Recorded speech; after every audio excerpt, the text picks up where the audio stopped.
Systems Spray Cooled has been making melt shops safer for 38 years. A lot has changed in steel making since then. Furnaces keep getting bigger, the demand raised higher, and as the industry evolved, we evolved with it.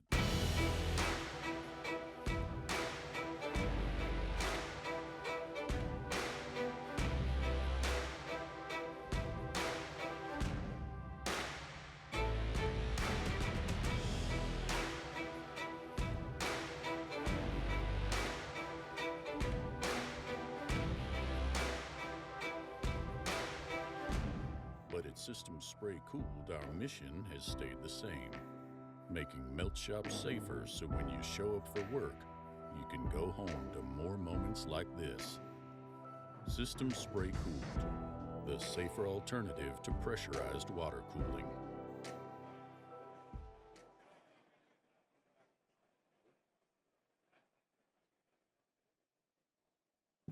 All right, good morning, everybody. I'm Ron Ashburn, Executive Director of the Association for Iron and Steel Technology, and I welcome you all to the AIS Tech Town Hall Forum.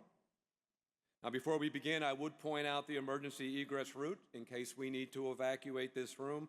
We're going to exit out those doors where you all came in through. You go down the escalators or the stairs, and you can exit the building at that point. As with the many events that comprise AIS Tech, this Town Hall Forum serves to disseminate new ideas that collectively improve the welfare of our industry. And from this perspective, I would say we're doing pretty darn good because the steel industry today is better than ever before. And we must remain committed to say the same a decade from now. And to this end, there are bedrock principles for which we should insist on continuous improvement. Steel companies need to be safely operated to protect their people. They need to keep the air we breathe and the water we drink free from contamination.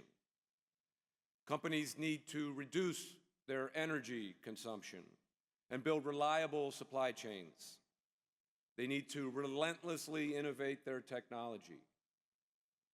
And they need to cultivate a workforce through culture and commitment. And they need to be profitable. Profit is ingredient number one. Sustainable companies do the right things all the time. And the best companies have leaders who can articulate their vision, not just for their shareholders, but for all stakeholders, including their employees and their suppliers and their customers and their communities. We need to be accountable to all in that supply chain. And the best companies have a strategy for differentiation, which is the ultimate value proposition for any steel company today.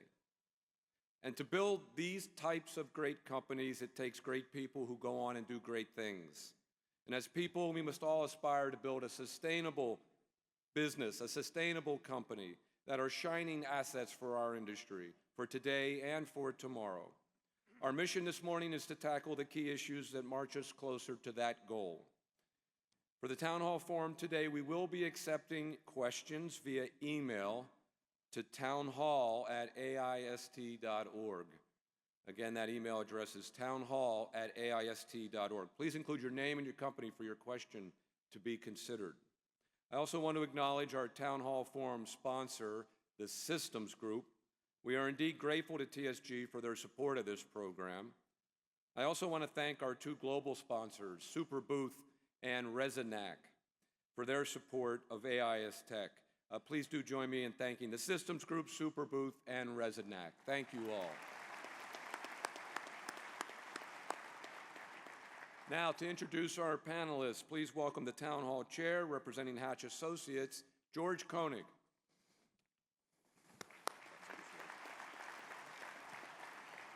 Thank you, Ron, and good morning, everybody, and welcome to the AIST Town Hall Forum. This is our 22nd year. What an exciting year to be in the steel industry. Our goal is for you to walk out of here today better educated on what is happening in the industry. Since its inception, our goal each and every year has always been to keep it fresh and make sure we get it better each year. We believe we have accomplished this again this year.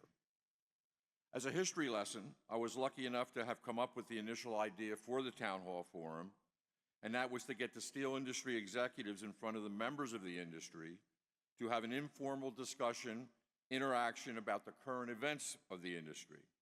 I talked with Tom Usher at U.S. Steel, Dan D'Amico from Nucor, got their support, and the rest is history. The first Town Hall Forum was under the direction of the ISS, the Old Iron and Steel Society umbrella. The event was a huge success. Around the same time, ISS and AISE merged to form AIST. This is where I met Ron Ashburn. I talked with Ron regarding his thoughts on the event, the approach we were taking, and asked him if we should continue the town hall under the AIST umbrella. It was a resounding absolutely yes. As a result of this absolutely yes, Ron and I have religiously worked each and every year to keep the forum fresh, informative, and enjoyable.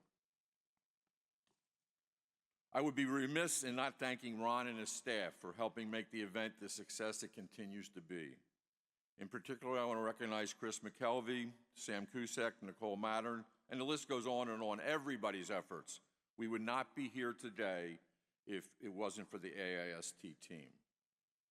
Now, over the past 21 years, we've had over 120 steel industry executives speak at this event, exchanging thoughts, ideas, trends, opportunities for our industry.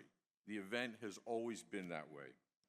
And believe me, it's not only been rewarding for the audience, it's been rewarding through the town hall panelists themselves.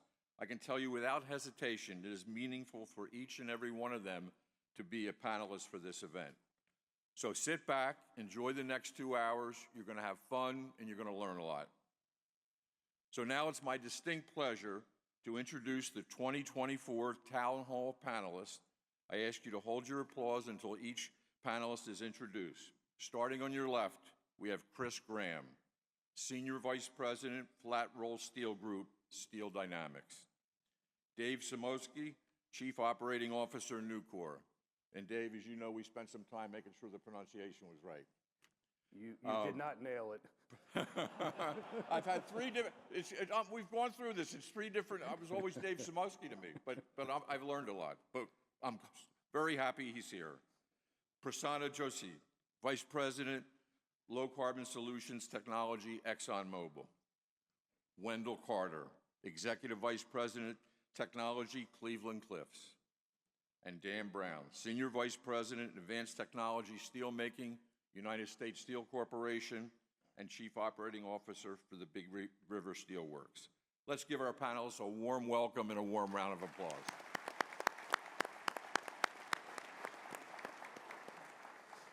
Our moderator, back for his 15th year with our town hall, is John Delano, a Phi Beta Kappa graduate of Haverford College and the University of Pennsylvania Law School. John is the money and politics editor for KDKA TV, the CBS affiliate in Pittsburgh. He is also an adjunct professor of public policy and politics at Carnegie Mellon University, Heinz College. We are pleased to have him as our moderator, so let's welcome him with a nice round of applause.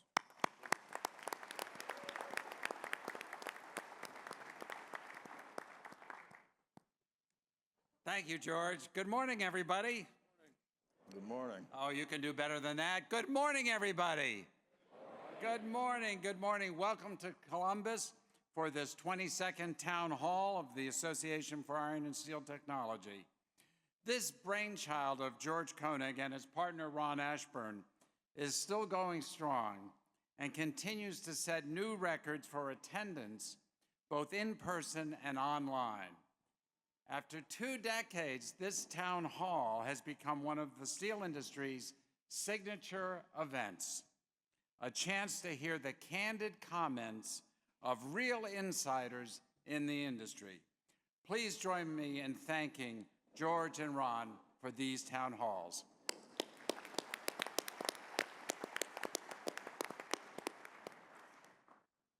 Along with George, a special word of thanks from me as well to all the incredible AIST staff, Brian, Mark, Nicole, Shannon, so many others who do an amazing job at this annual gathering. especially Chris McKelvey for his help with me on logistics, and Sam Cusick, whose knowledge of the steel industry amazes me and who takes my phone calls on topics at any hour of the day or night or weekend. This is, as George noted, my 15th annual town hall as your moderator. It continues to be a great honor to be with all of you, and these exemplary steel leaders, both on and off the stage today. I spend most of my time in TV land at CBS interviewing elected officials, presidents, presidential candidates, governors, senators, and almost all the members of the president's cabinet.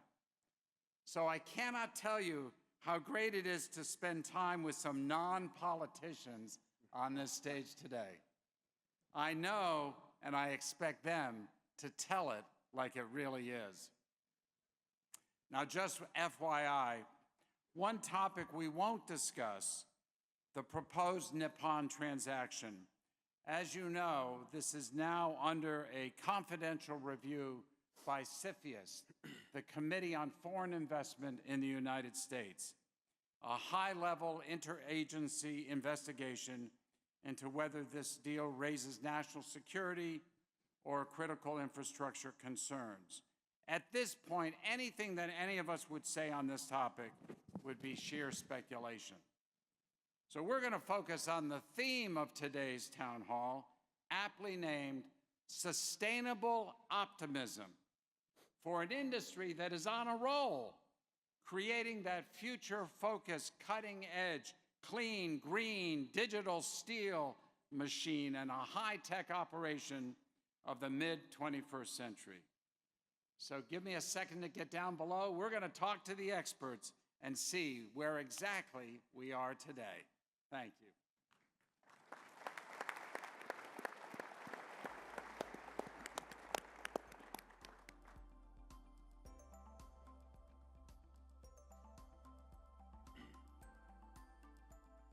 All right, gentlemen.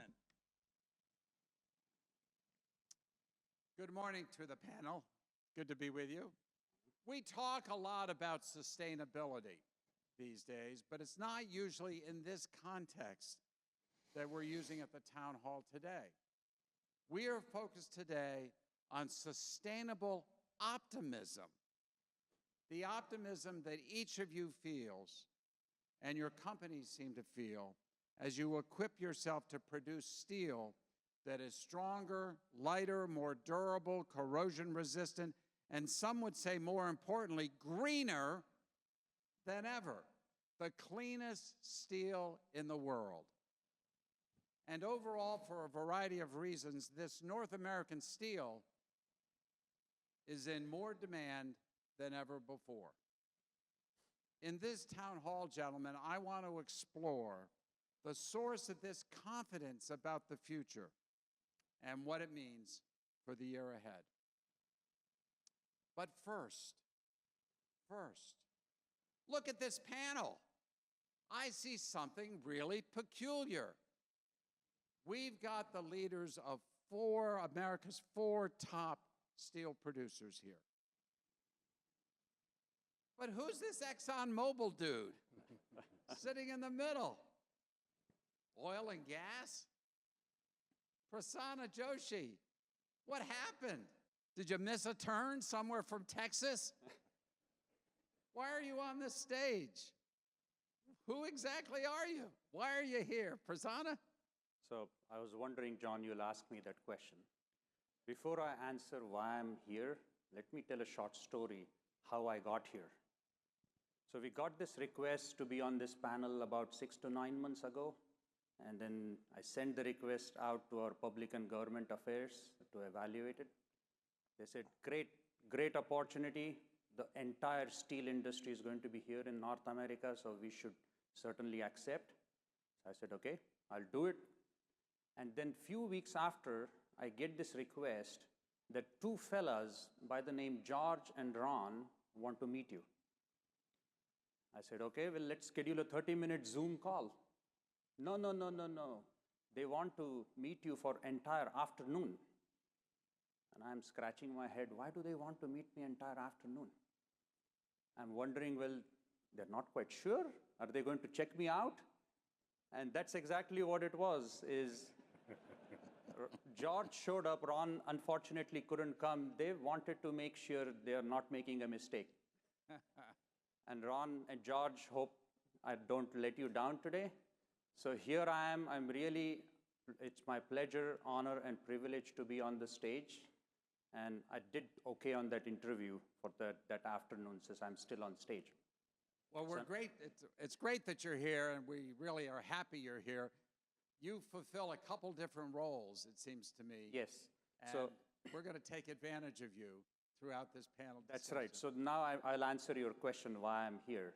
So there are three reasons. The first reason is oil and gas, and ExxonMobil in particular, has been a long-time customer, over 140 years of the steel industry.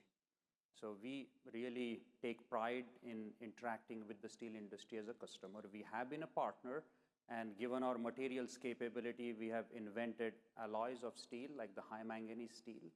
So that has done quite well for us. The second reason I'm here is both the steel industry and the oil and gas industry are going through the same transition. So we can learn from each other. I'm here to learn, and it has been fascinating yesterday what I have learned, but I'm also here to share my learnings. And then the third reason, which is I think more important as we look forward, is we are bringing solutions, decarbonization solutions that steel industry can use. We stood up this business, Low Carbon Solutions, 3 years ago with an ExxonMobil broader umbrella. And that's what I'm here to talk about, is what are those solutions that we can bring to the steel industry. Great. Well, again, thank you again, and we will get to those topics in just a minute. But I want to begin this discussion, as I have in the past, by asking each of our executives here to describe the steel industry today in one word, just one word.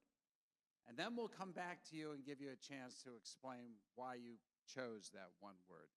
So we'll start here with Dan, with you right next to me. Good morning, everyone. John, I would say excitement. Excitement. Got it. Beautiful. Wendell, go ahead. Next word. Good morning, John. My word is gorillas. Gorillas. All right. I'm going to skip Prasanna for a second. Dave, Samusky, right? That's it. You got it. Go ahead, Dave. One Hard to word. describe something in one word, so I'm going to go ahead and thank Ron and George for putting an amazing event on year after year. Thank all of you for supporting the AIST, and absolutely thanking our Nucor teammates for your support and what you do. So my word is, the steel industry is focused. Focused. Focus. Gotcha. Chris, what's that one word? Bellwether. Bellwether. And Prasanna. Transformative. Transformative. Transformative. All right. Exciting. Gorillas. Bellwether. Focused. Transformative. Let me give each of you a 60-second chance to explain. Why did you pick the word you picked? Dan, you picked excitement, exciting. Why is that word to describe today's steel industry? You know, I would tell you right now, the steel industry moves at the speed of light. I mean, it is such an exciting time to me. Transformative, right? It's transformational right now.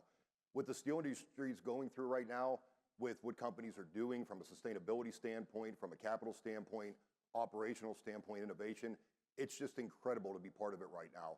And it moves at the speed of light. I mean, it's no longer one of your employees shoveling coal into a blast furnace. It's high tech, it's intelligent people, and it moves at the speed of light. And it's exciting to be part of what's going on in the U.S. and North America for the next 5 or 10 years, because we can really do things to take down our footprint from a sustainability standpoint and GHG standpoint, and also make steel the choice product in everything that we do. I mean, steel is now used in solar panels, EVs, you name it. Customers want higher tech steel, they want innovative steel, they want new ideas, they want new products. And I think, you know, as part of U.S. Steel and BRS, we have a transformational strategy that's so exciting to me 24/7 to push ahead and make a difference right now. Thank you, Dan. I'm not sure how I'm going to transition from excitement to gorillas, but Wendell, eclipse gorillas? What do you mean by that? Oh, there's the analogy, where does the 800-pound gorilla sit? Wherever he wants. We have decarbonization gorilla, the green gorilla has landed in North America and Europe. I'd like to see him show up elsewhere around the globe because it's an unfair playing field as we are trying to move forward and lead, but you don't see that transformation going elsewhere.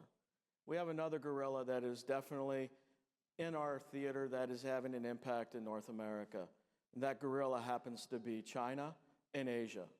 They have oversupply. We face a significant amount of imports. China's going to import 100 million tons due to their overcapacity to someplace in the globe.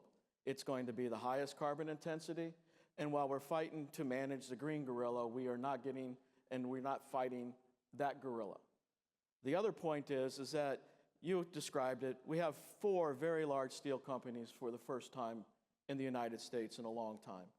We need to combine together to make the North American, the European theaters the gorilla that leads the green way. We need to fight back. We need to be in a position to set the stage, to lead what is transparent information about what is green. I don't know what green steel is because there's a lot of definitions that are out there. We need to be in the position to set that position and be the gorilla that leads this effort. I love all that. We're going to get to a lot of those topics in just a minute. Dave, focused. Focused. Nucor is focused. The steel industry is focused. What do you mean by all that? Yeah, focused. For many years now, the industry's been incredibly focused on safety, and I'm very proud to be part of an industry that puts so much value on the safety of our teams, our families. We've done a lot over the years. Some of the other things that we're becoming way more focused on have been for a bit. Our sustainability for sure, innovation and technology. Our suppliers are helping us move forward when it comes to safety with technologies to keep our teammates away from hazards. They're also helping us, working with us to come up with cleaner solutions to produce steel. So we are incredibly focused, and we're going to move forward, and we are the greenest, and we're going to continue to get greener as we move forward with our partners. Great. Thank you. Chris, at Steel Dynamics, I think your word was bellwether. Bellwether. Yeah, I think that a lot of us have felt for many years that steel is swept into the corner, and we hope we don't have to acknowledge its existence and its role. I think, though, that the realities are, with given steel's role in our society, that we are going to take front and center stage. We can't have fantastical thoughts about we'll turn on a dime tomorrow and everything will be a certain way. I think we need to be the adults in the room and lead a transition, meaningfully transition. We will dictate, I think, we'll be the bellwether for how fast and how far we can take it in a time frame. But reality's got to come into play. And as Wendell was talking about leveling of the playing field and the like, I think that we have to make sure that there is real change around the world, and not just virtue signaling by use of financial instruments, that maybe don't really make a hill of beans difference in emissions. So. Good, great. Now our oil and gas man, he takes a look at the steel industry and he comes up with the word transformative. What'd you mean? And I think Dan and Wendell have already answered that question for me because I heard the transformative word when they were talking. I think steel, like oil and gas, is vital for the economy. We use this "and" equation to explain what we are trying to do through this transition and transformation. To keep the economy going, to sustain the standard of living, we have to continue to produce these products, and steel and oil and gas are very similar in that aspect, and reduce emissions in the same time. So it's an "and" equation. Being an engineer, I like "ands" versus "ors." Now, there is a huge opportunity to go after that because it's a huge challenge. How do you do both and produce the products as well as reduce the emissions at the same time? And that's where innovation, transformation, and collaboration is going to be really key going forward. That's why I like the word transformative. It's at a juncture where it's ripe for transformation. Well, these are all great words, and I think they do accurately describe the steel industry in all its complexities. We're going to get a chance to get into some of these words in more detail in just a moment. But as you know, in the steel industry, it's safety first. Safety first. And it's been a few years since we've, at this town hall, really begun talking with safety. We often get it into the questions towards the end. But this year, we wanted to bring it up front and center. Some of you have already mentioned, Dave, I think you talked about safety just a minute ago. Last year, sadly, was not exactly a standout year for North American mill safety. Even though every one of these folks and every one of you in this room, I'm sure from whatever companies you come from, embrace the notion of safety, not only for your own employees, but for suppliers and contractors and those who come on your site. I'm not going to name any companies. I'm going to say right off the bat, none of these headlines I'm about to read come from these companies at all. But let me just read a few headlines from the past year. Quote, man dies after accident, fire at steel mill. Worker killed in accident when molten steel started spilling. Employers warned of unsafe conditions before deadly accident. Second worker seriously injured in steel mill incident dies. Final headline. This has shaken us, CEO says of fatal accident. Now again, none of these headlines involve these companies, but an injury anywhere in the steel industry affects everyone. So let me ask each of these panelists, how is your company really enhancing its health and safety programs in 2024? And Dave, I'm going to start with you because you did reference this just a moment ago. I think you utilize something called a safety stand down. What's that all about? Yeah, that's going to take a little background and context. Again, I appreciate the trade organizations and all the companies. We compete fiercely in the marketplace, but we don't compete when it comes to safety. We're a community, and we don't want our teams to get hurt, and we don't want anyone in the community to get hurt in any industries. So appreciate all the efforts that we've had. We've had tremendous results the last 5 years statistically. You know, for the last 5 years, we've broken our safety record each of those years. By measurement of injury and illness rate. Last year, we had an injury and illness rate of 0.71, and that's across the whole company. So steel mills plus downstream and upstream where typically recordable injuries happen at a higher rate. So 0.71 is an incredible number from where we were coming from. 31 of our divisions went the entire year without a recordable injury. So statistically, we are very happy. And in November of last year, and I will get specific, I'll talk about a fatality. As good as the statistics have been, and you know, as happy as we've been in the celebrations that we had, we were painfully reminded that you know, any incident can result in life-changing situation. And in November, we had a fatality in our Nucor Steel Louisiana operation. Don Mesman lost his life. And that really set us back. And you know, we really don't consider last year a safest year. You know, again, the numbers show a decline, but with a fatality, we're not talking about the safest year. And we wanted to really come up with a way. How can we absolutely elevate, you know, and make that huge step change? You know, going from numbers that were in 8s and 9s 30 years ago to 0.71, tremendous strides, incremental strides, took a long time. But how do we get to that point that we never have another fatality again? So about a week after Don's fatality, after Don passed, we decided to have a company-wide safety stand down. And every operation was going to shut production down And this was not going to just be a moment of silence. We told our plants we wanted them to be down for at least 4 hours, and they could go down longer if they want, if they needed. And it wasn't going to be safety audits. It wasn't going to be housekeeping.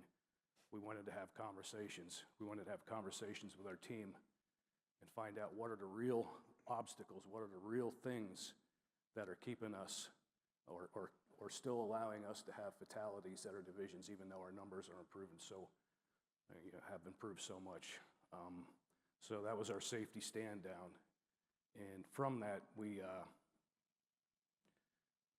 collated a lot of the conversations and came up with 6 initiatives that we were putting hyper focus on. We used the word focus. I used the word focus on these 6 initiatives, 6 areas that we really believe will help us. Those 4 hours were extremely impactful. We did it at the corporate office. We did it everywhere, and unprecedented. All of our locations being shut down. Since that shutdown, since that safety stand down, we had another one, and it was not another fatality. We had another stand down. We decided we wanted to keep this alive and moving, but we didn't want to really take away from that last stand down because it was extremely impactful. So we took a week. We decided on a week, and we asked our divisions to just refresh. Take an hour down. Take what you decide. You decide what you need to do, which day you need to do so. It wasn't all coordinated at the same time. Over the course of the last several months, our team, with incredible compassion and care, had put together a memory book. We talk about Donnie Mesman. Donnie's not the only one that we lost at Nucor. So we went back in time and we put together a memory book of the fatalities that we've had at Nucor. Some data might be, but that's, we went back and we found, the fatalities we had. We put those in there, not just a list of names. We put the pictures. We called the families, asked for quotes, talked to them. So, there's stories about the people in there. And that was something that we were able to use during that safety stand down. Dave, thank you. Thank you very much for sharing that and for being so upfront about this. I really appreciate that. Let me ask the others. Wendell, I know that, as Cliffs grows and you've acquired companies, I think you and I talked earlier about the challenge of blending safety cultures from different entities. What's that been like for you, and how do you make sure that you have the best possible safety records?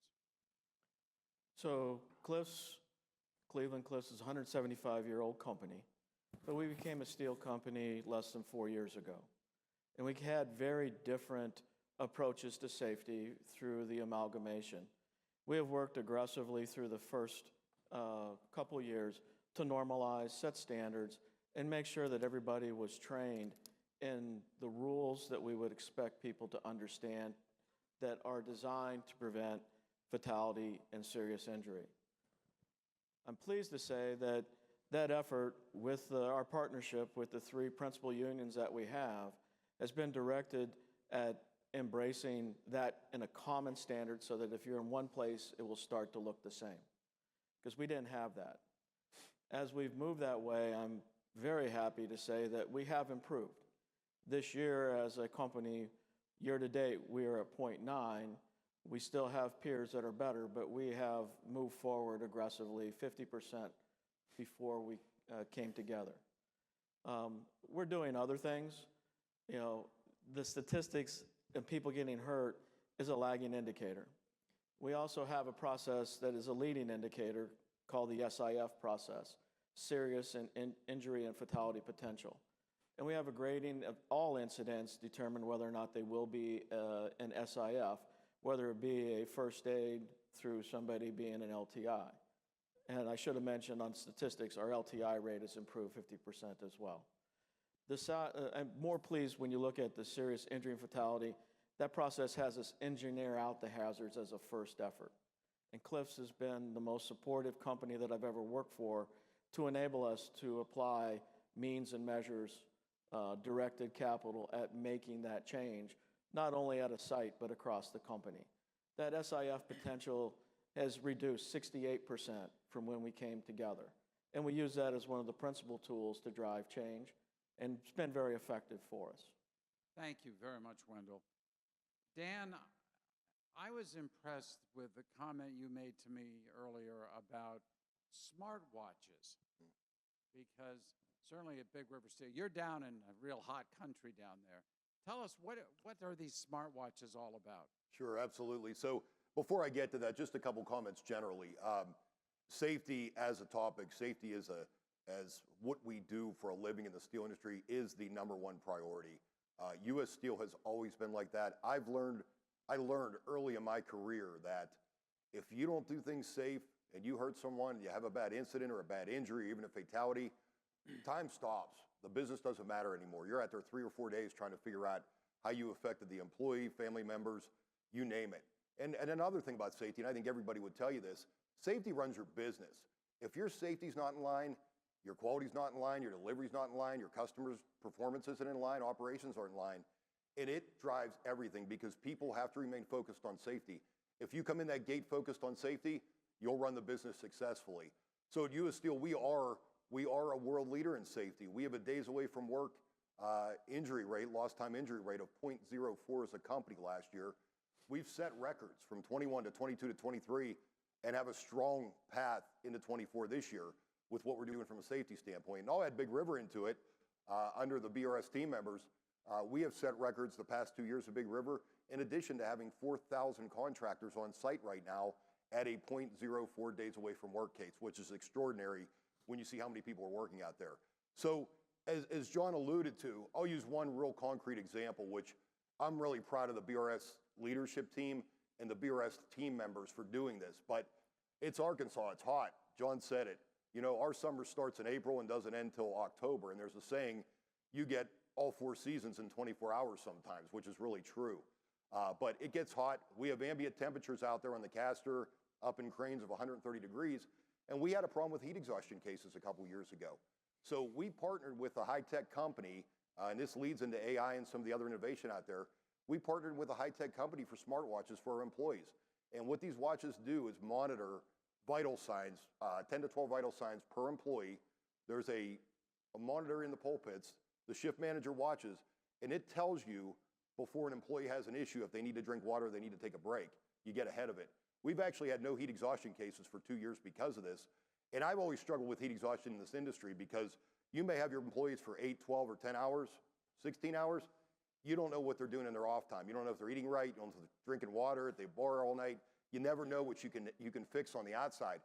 These smartwatches are proactive and get ahead of the case where it even tracks what the employee eats. They plug in what they drink, and the employees have really bought into it. And when you're out there again, when you're working 8 hours, 12 hours at a time in 100-degree heat in Arkansas, day after day after day, you don't want to hurt anybody. It's a big problem if you're not acclimated to the weather. So that's been a huge success story that we've even used at other plants such as Clairton and our mines in Minnesota with these smartwatches to make an impact. Well, thank you, Dan. That's absolutely fascinating. I had no idea about these watches. They probably would tell us how cold I am right now in here. So, Chris, let me just ask you, in terms of your company at Steel Dynamics, you're trying to embed safety, I know, into the culture. How tough is it? Well, I would tell you from our inception, I've never heard our founders preach anything other than be safe. And so we tell people at orientation, you all have the authority to stop the entire works if need be. But as Dave mentioned, we still have our share of incidents. Mark Millett in 2012, 2013 challenged us to take a different approach. And I think that we've looked at, you know, because as the panel has said, a fatality is so crushing, soul crushing to those families and fellow employees, and it's nothing you could ever make better or make good on.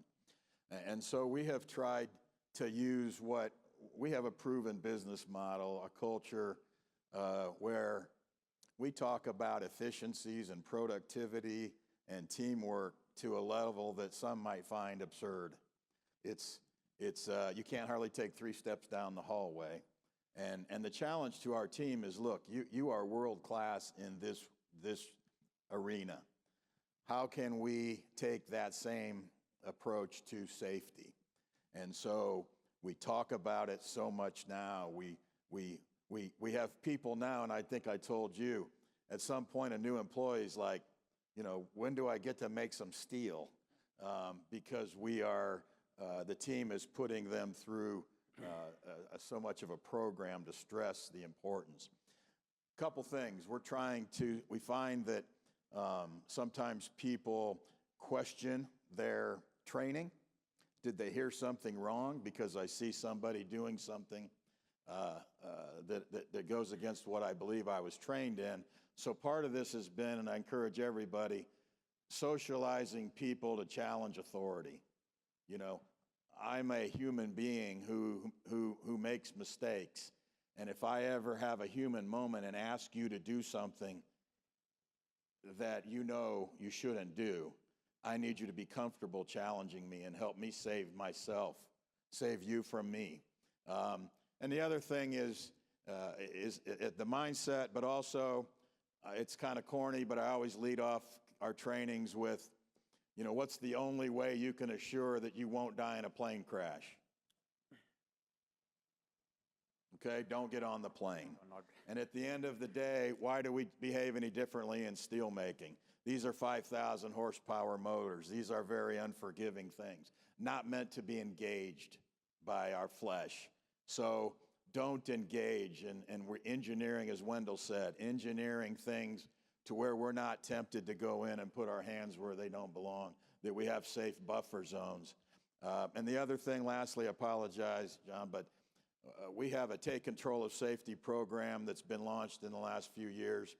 And the proudest part about that is that we literally have had, I think, a couple of hundred volunteer coaches who are taking this upon themselves in addition to their normal job to go around and help spread this kind of focused safety culture.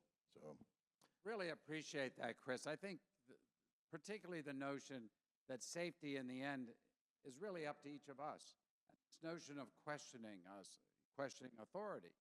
If somebody is asking you to do something that's unsafe, you ought to be able to question it without consequence. And as long as all the companies allow that to happen, what more can you ask for? Prasanna, oil and gas, now you've got your own history of safe issues. We won't get into those. But any advice to the steel makers on safety from your perspective? Yeah, so safety is a core value for us, and the comments are going to be similar, but two statements that drives culture in our company. The first is nobody gets hurt, and we really strive to achieve that. And second is something that was already mentioned, is if you see something, do something or say something. And that is, the second one is something that we take it to heart as well. So we want our employees, our partners, customers, when they are visiting, to actually make observations and let us know how we are doing. So it's a continuous feedback. The other thing that we have done and which we are very proud of is a very structured approach to safety, which we put in place about 30 years ago, called the Operations Integrity Management System, because we deal with a lot of process safety. And that really drives how management engages with the employees and the stakeholders, and how employees take that to heart on the safety piece. So we are really proud of our personal safety. It was mentioned 0.04, our LTIR is 0.02, the leading in the industry in the oil and gas. And I want to give a few examples of what we do. So each and every meeting at Exxon starts with a safety minute to begin with. When somebody is visiting our sites, we have an induction process, so they have to take a training to make sure they're aware of all the hazards that they're going to see when they're visiting the site. And then the other comment I'll make is we are also using technology, like what Dan was mentioning, the smartwatches. We use robots. Robots to do our inspections, where it is very unsafe and sometimes it's hazardous. So robots can do the inspection instead of real people. And that's something that we are piloting and implementing in all our facilities. Great.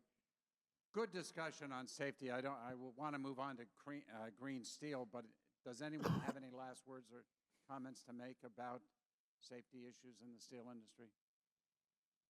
Well, thank you all very much for your candid comments. Very much appreciated. Green steel, decarbonization. Boy, is that the buzzword in the steel industry these days. And it's been the buzzword for recent years. Last year, the steel companies on this panel engaged in major capital expenditures that enhance decarbonization. Nucor, SDI, U.S. Steel each have $1 billion plus project underway. Cleveland-Cliffs is in line to receive over $500 million in federal funding for, among other things, new DRI plant. It's just incredible. I think AIST estimates that something like $23 billion to $25 billion has been invested over the past number of years. So let's ask our panelists about their capital expenditures over the last year and challenges in reducing carbon emissions. I've got a series of questions, so we'll try to move through these fairly quickly. But just a reminder, initially we're talking about Scope 1 emissions. Those are the emissions over which the companies have direct control in their operations. Scope 2 is generally the indirect ones, like their source that come from others, like their energy suppliers and the like. And Scope 3 is everything else up and down the chain. So let me ask you this question, panelists, and then we'll move on to some of the decarbonization technologies and strategies. So my first question is, I believe that all your companies have set decarbonization goals, emissions goals for 2030, and I believe most have embraced net zero carbon goal for 2050. So quick question, generally quick. How are you doing in meeting these goals? And Chris, let's start at your end, if we may, first. Are you on track at Steel Dynamics? Where are you? Well, I did bring notes, because if you ask me how many flux capacitors we've bought, it's better asked of Jeff Hansen or Sarah Cupp. So if we get into the nuance, I'll have to refer to my notes. But, we start from a position of strength. When challenged, we apply the same kind of lens that we do through all of our everyday work. And it is natural for our teams to start looking for projects that don't just check boxes or signal something, but actually provide a return for our stakeholders. And as much as we may have, thought, wow, what's this going to involve as far as kind of investments, our teams continue to find good investments to make that will move the ball, that also provide returns. So, the skeptic from a few years ago is pleasantly surprised and happy for that.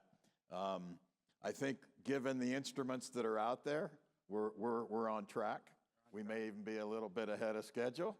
But as far as true reduction in emissions, as opposed to RECs and all these kind of things, we have a lot on the drawing board, small.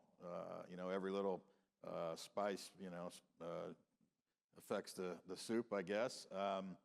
And we have some projects that you might talk about later, where we're actually building some biocarbon facilities and things like that. We'll get into those, yes. Good. Dave, Nucor, I think you've had a 30% reduction from 2016. Are you on track? It was a 35% for 2030, and yeah, we're very much on track. In November, you mentioned the zero emissions goal for 2050. We didn't do that until last November, and we wanted to make sure, anyone can make a statement sitting in, this chair saying in 2050, we're going to be zero carbon and not be here to account for it. Yeah. And we absolutely didn't want to do that. And we made sure that we did our homework and our research And we looked at science-based methods and technologies that are out there, and we really do feel that we can be zero emissions by 2050. I kind of like what you said because you can make these predictions about 2050, and none of us on this stage are going to be around to see whether or not that's true or not true. So you say from Nucor's perspective, you didn't want to make that statement until just recently. Until we saw an actual scientific path. Got it. Perfect. Wendell, how about Cleveland Cliffs? Are you on track for your goals? I think you might have already exceeded them.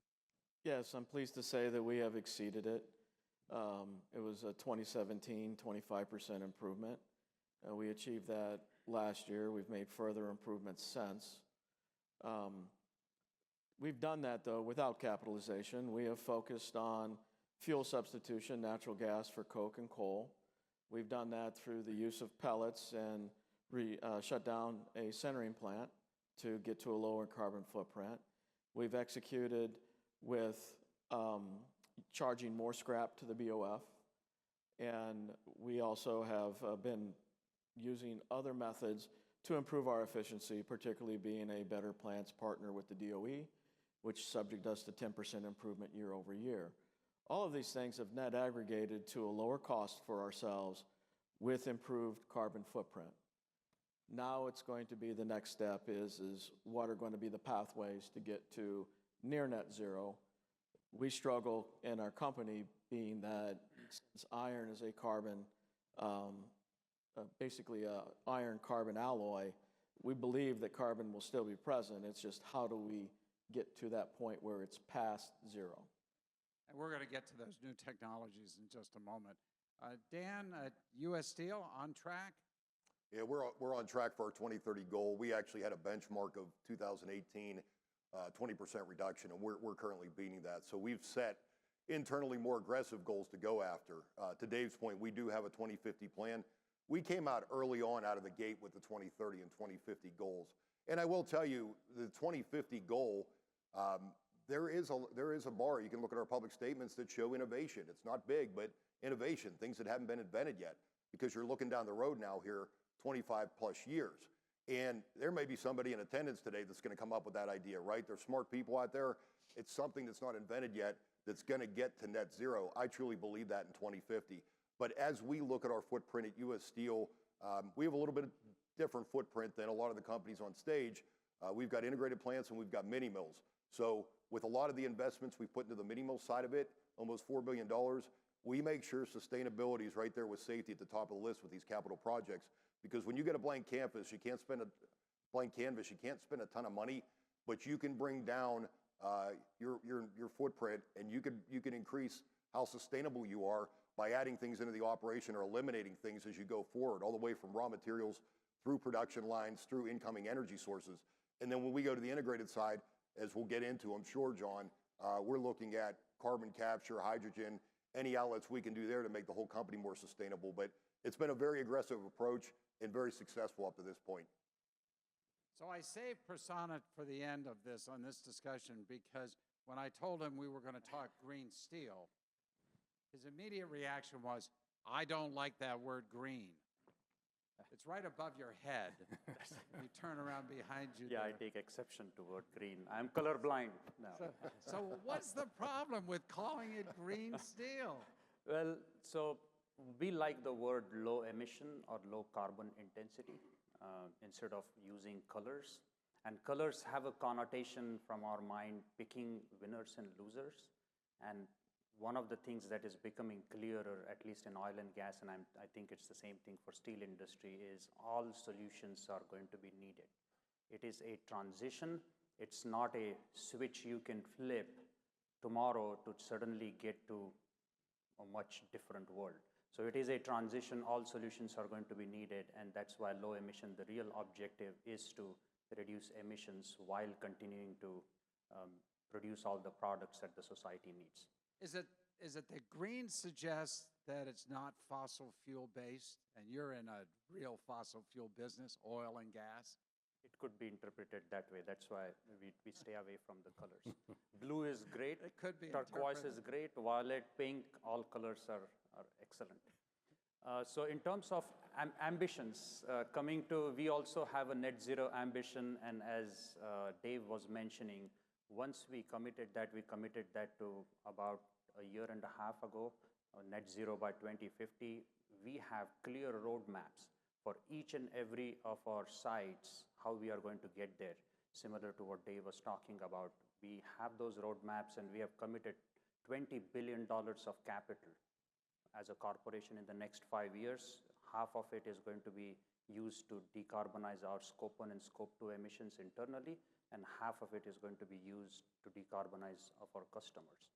And the way we are doing it, just from an oil and gas perspective, it's not just CO2, but it's also methane intensity reduction that is important, and flaring is another area that we are focusing on, is how to get the routine flaring completely down to zero.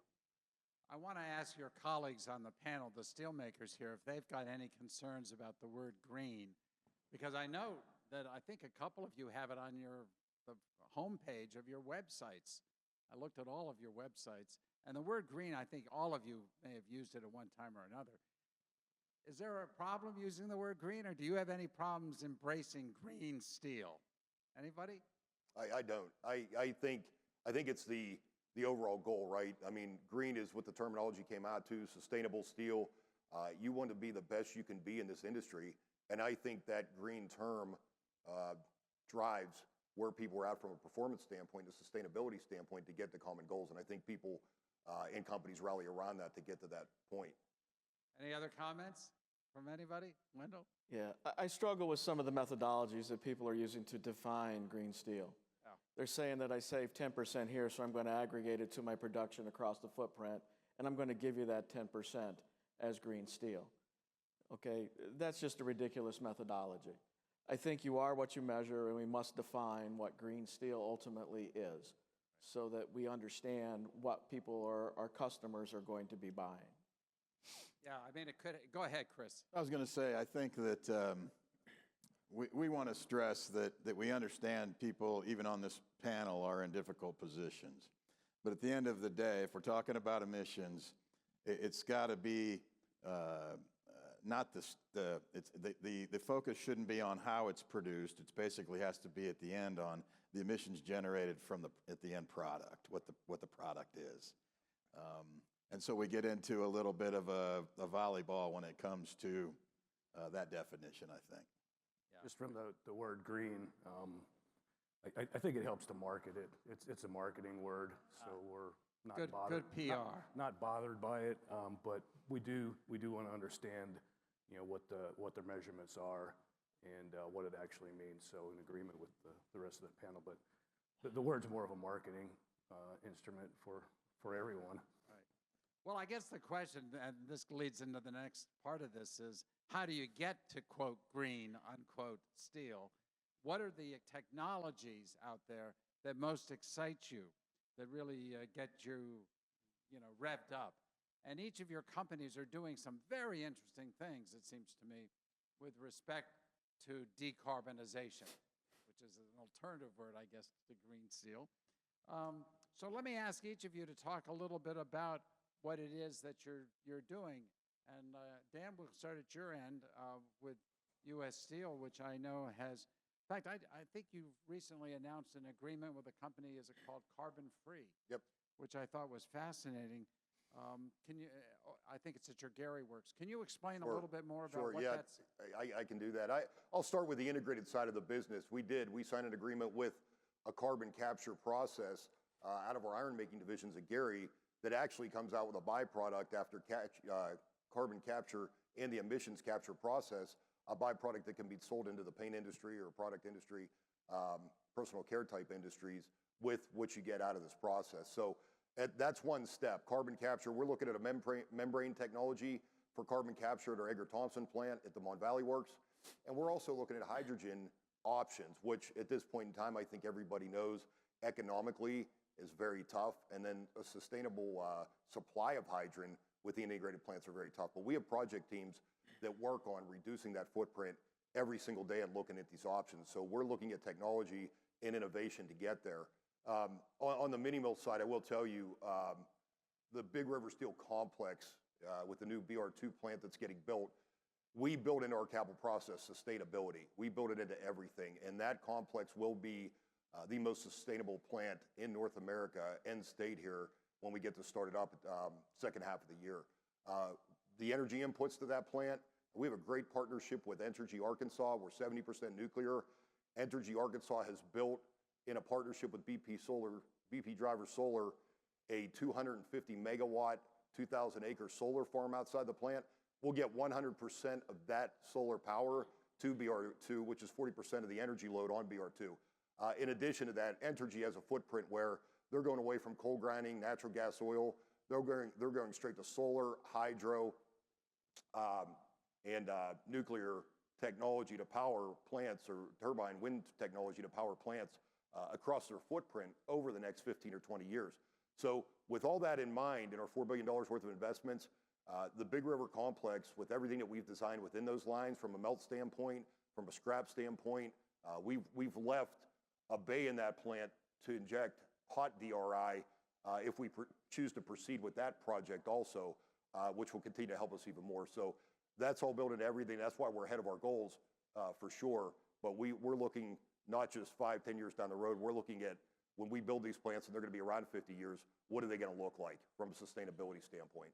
Yeah, you jumped into another question that I was going to come to, which has to do with your supply of energy, because what's that, scope 2? I mean, and it's a problem because there are a lot of facilities, a lot of folks rely on power that comes from dirty elements, shall we say, and it's tough for the companies. You've got to find alternatives, and you've just cited one of them. We'll come back to that and give everybody a chance on that one.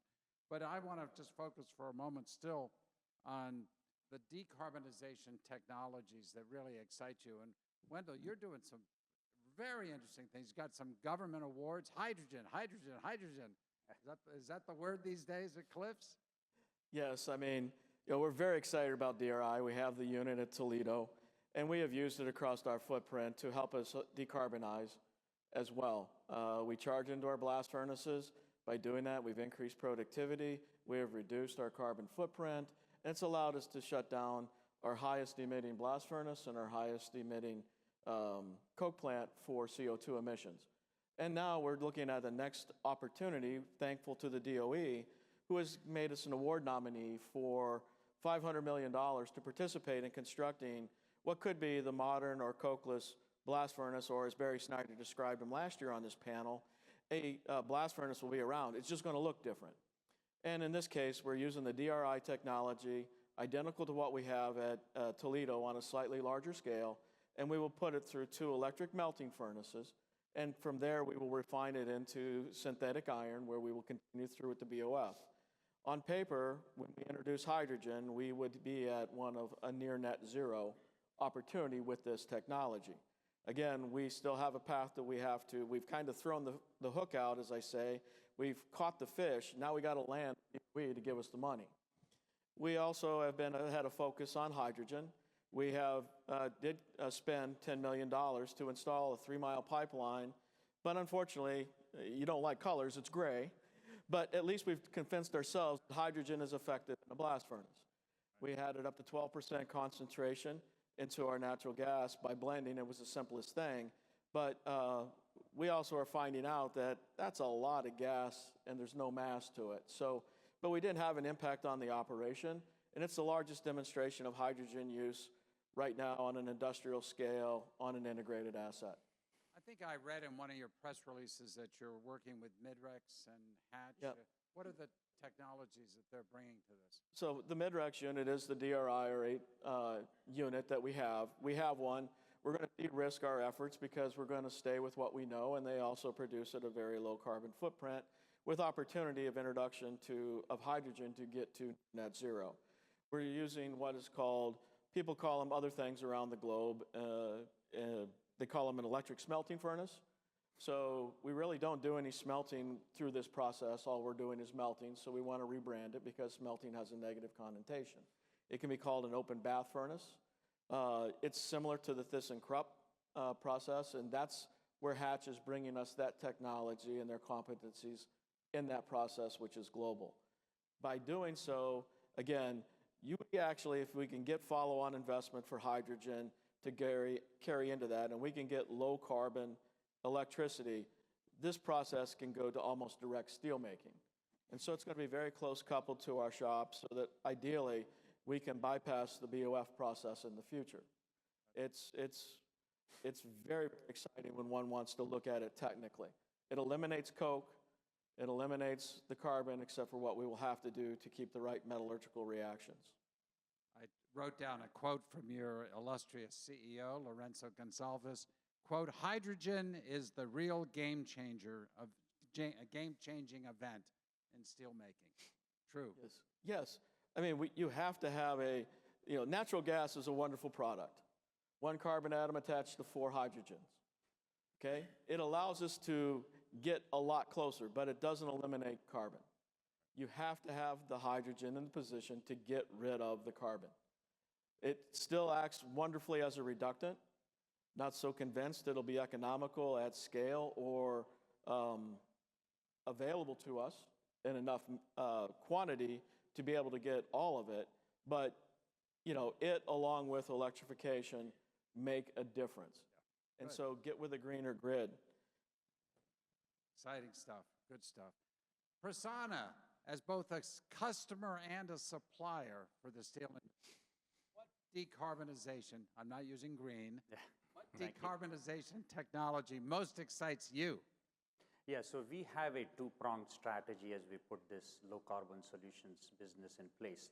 The first prong is we are deploying solutions in the decarbonization space that are available to be deployed at scale now or in the near future. And second is build those long-term technologies which will bring the costs down significantly, because at the end of the day, it's a cost to the society and we have to continue bringing the cost down. So a couple examples in the first prong, what solutions we are bringing to the industry, and steel as an example. So natural gas, right off the bat, and I know Wendell said that natural gas has carbon, but still switching from coal to natural gas, the emission reduction at source is 50%. And that's a solution ready to be deployed. Now there are some limitations in blast furnace, how much you can go, but still 20–30% can be achieved by just switching to natural gas. Carbon capture, utilization and storage.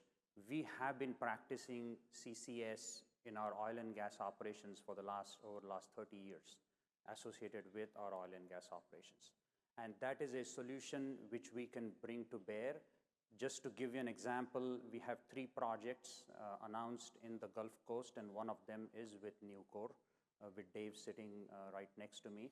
And that is one of an excellent example of where CCS can help today. Is Nucor already has a stream that is concentrated in CO2, which is ready for transportation and storage or sequestration. 1 MTA, and then if you combine the 3 projects that I mentioned along the Gulf Coast, that's totaling about 5 MTA, just to give you the perspective of scale.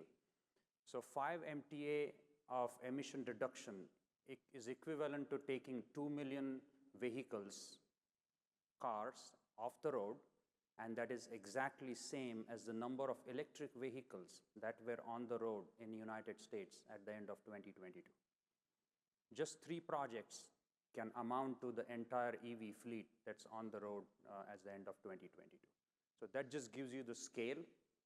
And then hydrogen is another exciting area for us. We are doing, given the 20 billion number that I mentioned earlier, we have a project in Baytown, the largest blue hydrogen, and I will use a color now, but largest blue hydrogen project, 1 billion scuffs per day of blue hydrogen. And just the emission reduction potential, it's not 100%, but it is 98% lower emission by doing it that way, as opposed to other means of green or in electrolysis. But blue hydrogen can get you very close to 100%. So those are some of the solutions that I get excited about in the near term. And moving to longer term, as I said, technology is bringing costs down. There are a few things that we are working on. I'll just mention it briefly. One is direct air capture, is a technology that we think will have a place, and we are working to develop that and lead that with a few of our partners. In the carbon capture space, we have a technology called carbonate fuel cell, which has the potential to bring costs down significantly. And the reason that is it's more efficient, and then it produces power and hydrogen at the same time as it's capturing carbon dioxide. And that's a unique technology that we believe will be a part of the solution. On the hydrogen, couple advanced hydrogen technologies that we are working on, starting from methane to begin with, but more efficient technologies as well as different way of thinking. And I'll mention one, pyrolysis. And for the steel industry, that is a technology that I think is ripe, and Wendell mentioned carbon and hydrogen. So pyrolysis takes methane and breaks it down into its elemental components. You have hydrogen and solid carbon.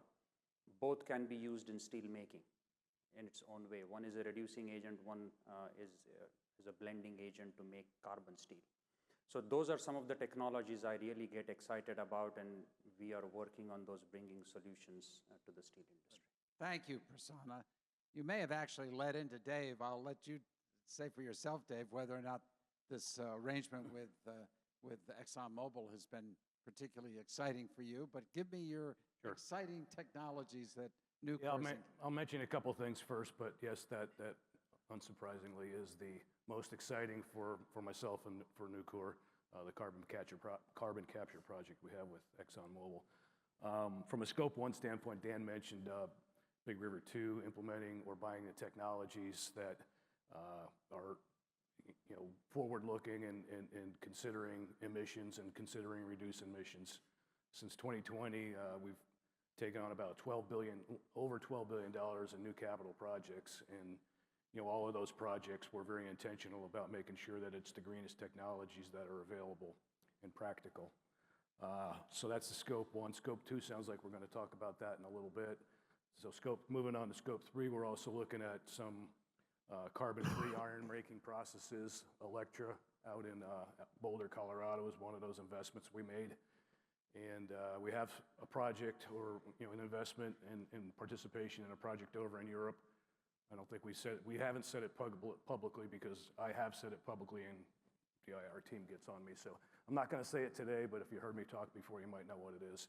But those processes, we're looking at some iron making processes that are even going to make a cleaner CO2 stream that could be carbon captured. The project in Louisiana, we're not able to capture both of our streams. We have one stream that would not be suitable for carbon capture. And again, carbon capture is really exciting for us. ExxonMobil's knowledge of geologies and their land ownership, and they're very well suited. And fortunately, we were in a position geographically where we were able to make it work. So that is absolutely the most exciting project that we have going on when it comes to decarbonization. Thank you, Dave. Appreciate it. Chris, you get the last word on exciting technologies, and then I'm going to move right into the Scope 2, the power grid. So, but tell me, and I'm going to start with you on that one too. So tell us first, exciting technologies in decarbonization most excite you? Well, one thing I don't want to forget is that not the people on the stage, but our predecessors chose some paths, decided to pursue certain technologies and not pursue certain technologies. So the most exciting technology that the industry has seen towards decarbonization was EAFs. That's likely the biggest investment made that the industry may ever see. At great risk and at great cost, they pioneered a way to make steel that leaves us a fraction of what the rest of the steelmaking world is. Having said that, we believe nuclear has a place. I guess you're going to get to that next. I apologize. We're looking at a plant in Columbus, or we're building a plant in Columbus, Ohio, biomass. It's going to displace all of our coal. 100% of our coal will be displaced by that when we get that going. We've long had our Iron Dynamics as part of our circular kind of business model where we take EAF waste and create iron units from it. So we have to dig deeper because we're already, you know, at the low end of things, but we do see rooms for improvement. But when we talk about other things, we just don't want to forget that, you know, that the EAFs were the monumental change in our carbon footprint in steel making. Go ahead, Prasanna. So one point, just listening to all these, since we are working on decarbonization, I want to emphasize is one size is not going to fit all. We need a portfolio of technologies. Electrification might be an answer for some entities, some plants. Carbon capture storage might be an answer for some, as the example with Nucor that we are doing. Hydrogen might be an answer for some. We just need a portfolio of solutions that we are able to pull from. Did you want to come back on that? Yeah, just I guess to say that, you know, we're agnostic. The luxury that the teams have earned is to be agnostic to the technologies. We can go where it takes us because we don't have to tear down anything we're already doing, right? So it's a little different playing field. Yeah, but this does come back to this old electric arc furnace versus the integrateds, the blast furnace, and who is cleaner and what does it all mean and how do we test this out? And I do want to ask about that in a second. But you talked about biomass. I mean, steel making is very energy intensive. You need a lot of power to make it. And that's your scope too. And so what the companies are doing, I think, is really relevant. How do you push power companies to provide you with the cleanest source of energy? You've mentioned, Chris, biomass.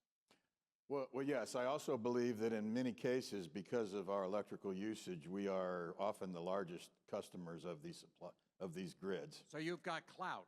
So we have levers, we believe, and you know, they're big monolithic type organizations, but it can't hurt to push them.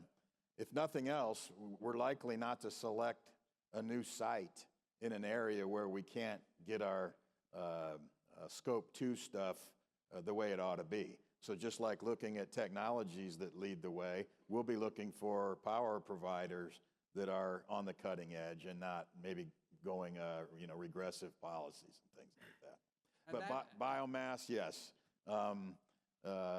Trying to create trying to create energy. We may fail at one or two things. This one seems promising, but we do also think that nuclear has a place in this. Ultimately, we see a big gap in what solar and wind can do and renewables, and we think that society is going to have to embrace nuclear in a way that they haven't for a long time. So you're not a fan of wind and solar, but Dan, I think, did I hear you right? 40% of BR from Big River 2 is coming from solar? That's correct. It will. And that project that's being done right now is almost completed. It's going to be online when we actually bring BR2 up to roll our first coil off that ESP.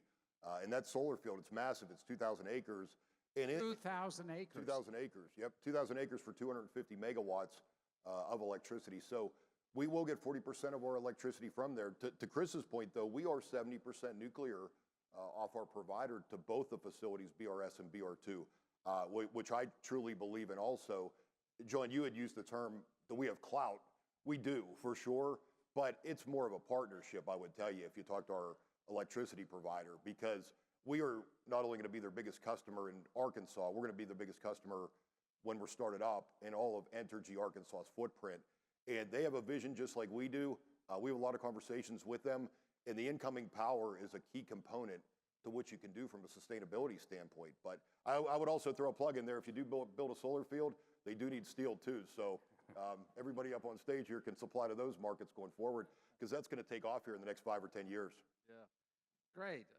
Dave, I wanted to ask you, Nucor, to tell us a little bit about, is it AMC Advanced Market Commitments? You've got this deal going, I think, with Google and Microsoft, if I'm remembering correctly, to aggregate demand for clean electricity. What exactly is that all about? Yeah, that's one of the things we're doing, and that's the newest one. That's pretty exciting. First, I'd like to mention on on the solar, we're very much for solar. We're very much for wind power too. Our Sedalia facility is 100% wind, and 100% wind? 100% wind, and 100% wind, and it like Dan's technology, the endless strip casting ESP technology. It doesn't have a reheat furnace, gas-fired reheat furnace. It has some induction heating before it goes into the mill. So I would argue right now that that plant is the greenest plant in the world operating today. BRS will. I'll let if others want to challenge that, feel free. Go ahead. I just think we need to go to the replay. I'm not sure that I said I was against wind and solar. I think those were your words. Yeah, I set that up for you.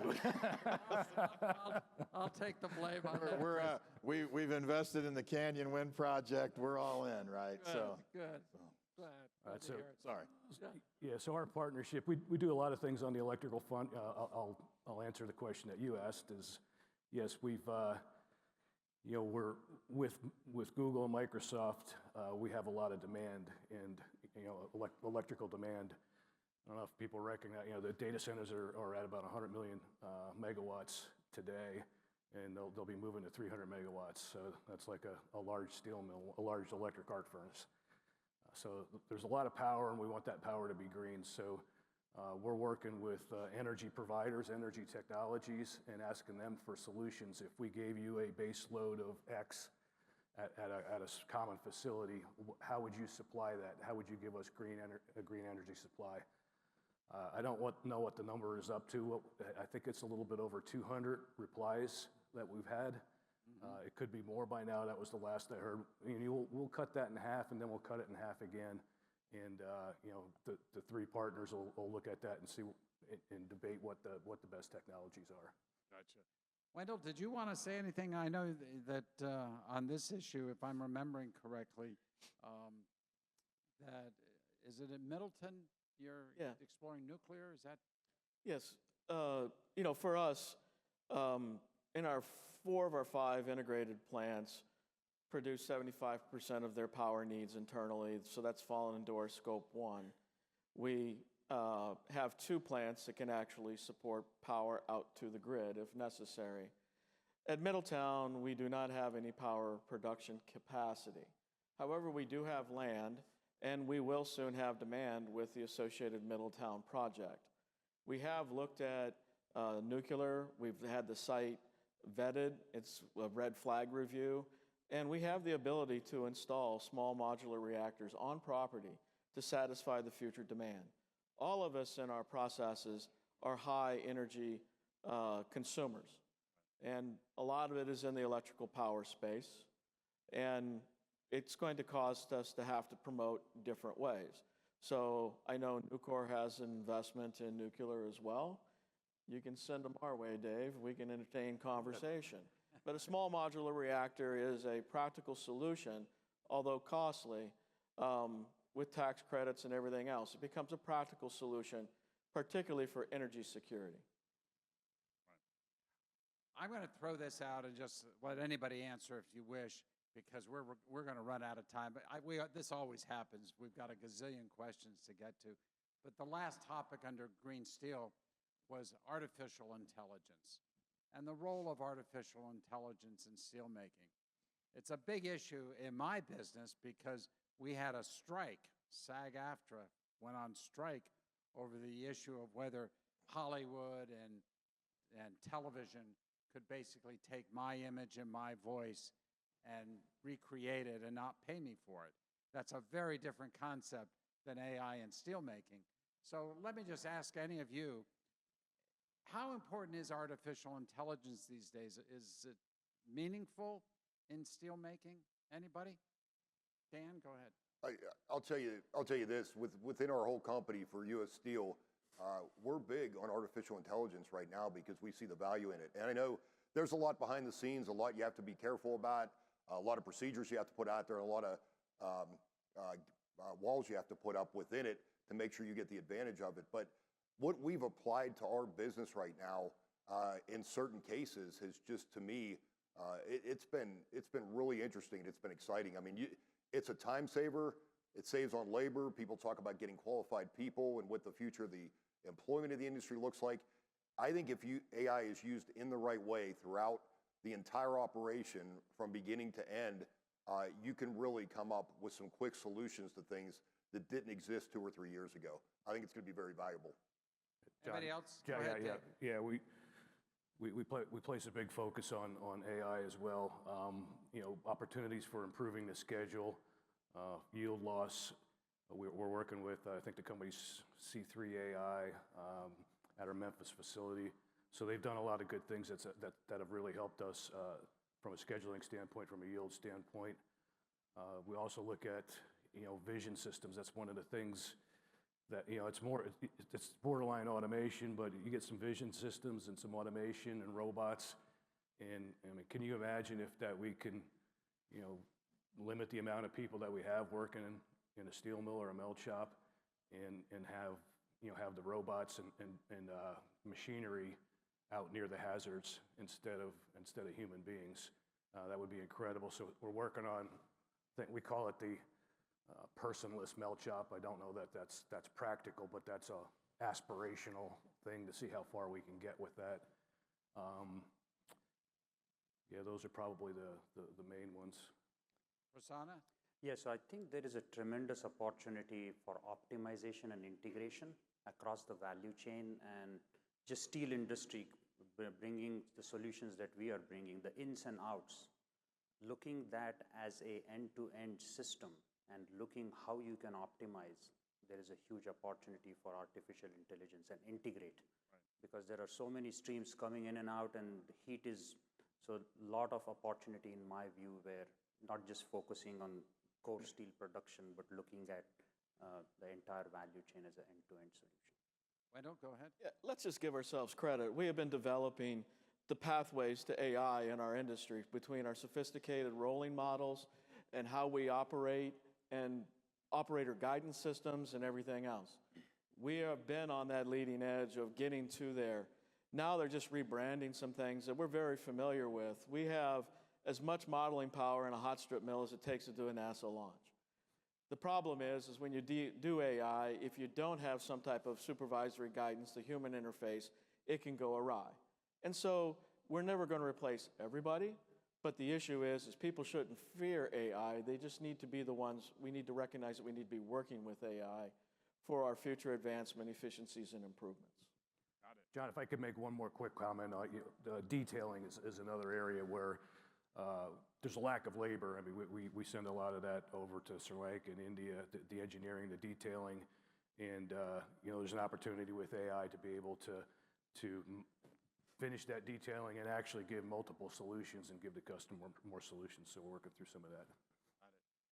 Chris, did you have I'm sorry, Wendell just said what I was going to say. We've been employing adaptive modeling in our rolling mills for 30 years, and we're going to wait and see how this evolves. We think it's in its infancy, but as I said, the smart will follow where the science goes. All right. Good. Well, thank you very much, gentlemen. Appreciate that. Let's move to public policy. I'm going to consolidate a whole bunch of questions here in one so that we can get to a couple other topics. What exactly has the role of government been in creating and enhancing this sustainable optimism that you have? I think we can all say, regardless of your political views, it's hard to minimize the impact of the Biden administration's infrastructure bill, the CHIPS and Science Act, the Inflation Reduction Act, all the money that has been pumped into the economy. I think last year Nucor's CEO, Leon Topalian, mentioned that he predicted that government investment would result in 6 to 8 million tons of additional steel consumption over the next decade. 6 to 8 million tons of additional steel. Last month in Pittsburgh, I was there, President Biden came to Pittsburgh, and in response to unfair trade practices by China and its production of what's called dirty steel, he asked the U.S. trade rep to consider tripling the existing 7.5% tariff under Section 301. And there are all these questions with respect to the use of Mexico and other countries to get dirty steel imported into the U.S. So let me wrap all the questions on public policy into one and just ask the panelists, what are your recommendations to the administration for government action that would be helpful with respect to steel in the United States? Anybody want to tackle that? Go ahead, Wendell. Look, they have been doing so much.